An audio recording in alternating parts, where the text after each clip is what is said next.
উচিত কথায় মা ওই বেজার, গরম ভাতে বিলাই বেজার। 5 আগস্টের পরে এই দেশের মানুষ ভেবেছিল কোনো পরিবর্তন আসবে, কিন্তু আমরা লক্ষ্য করে দেখি তেমন কোনো পরিবর্তন আসে নাই। হলের নামের পরিবর্তন হয়েছে, পুলিশের গায়ের পোশাকের পরিবর্তন হয়েছে, কিন্তু জাতির ভাগ্যের পরিবর্তন হয় নাই। কথা বলে ঠিক না?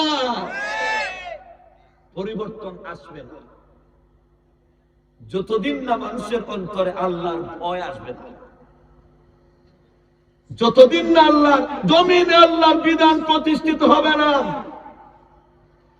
যতদিন না আল্লাহর জমিনের মধ্যে আল্লাহর বিধান প্রতিষ্ঠিত হবে না, এর পূর্বে এই জাতির ভাগ্যের পরিবর্তন হবে না। আল্লাহর জমিনে যেদিন আল্লাহর বিধান প্রতিষ্ঠা হবে, আল্লাহর ইজ্জতের কসম করে বলি, ওই জাতির ভাগ্যের পরিবর্তন হবে, দেশের পরিবর্তন হবে, মানুষের পরিবর্তন হবে, চরিত্রের পরিবর্তন হবে। কথা বলে ঠিক না?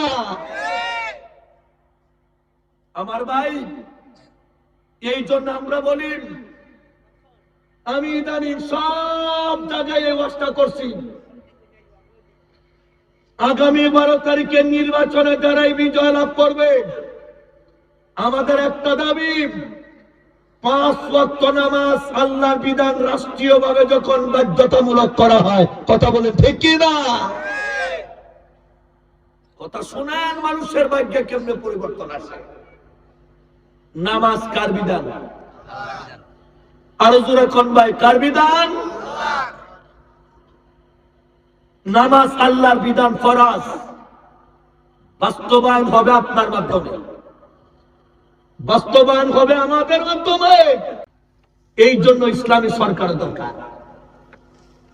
আমরা অনেক সময় বলে থাকি, আমরা যদি আগামী দিন নির্বাচিত হই, ইসলামের বিরুদ্ধে কোন আইন পাস করব না, তবে হত্যাও করব না। কথা বুঝেন নাই?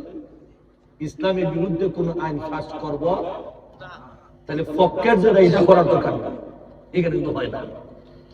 কারণ এটা তো কইতো নিজেই তো বেনামাজি। কথা বলে ঠিক না? নিজেই তো বেপরদা,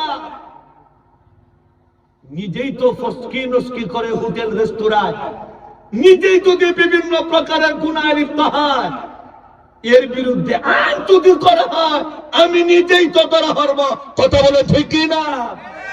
আমার আল্লাহর ওয়াদা, নামাজ বাস্তবায়ন করে।